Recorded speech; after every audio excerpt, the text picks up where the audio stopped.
In this video, I'll show you how to see old Google Maps Street View images. This is perfect if you want to check how a place looked in the past or see changes over time. First, open Google Maps on your phone or computer. Search for the location you want to explore. Next, activate Street View. On desktop, drag the little yellow person onto the street. On mobile, tap a street highlighted in blue and open Street View.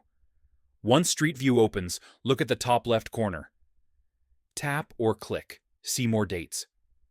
By default, Google shows the most recent image available. Now you'll see a timeline with different years. Select any date to go back in time.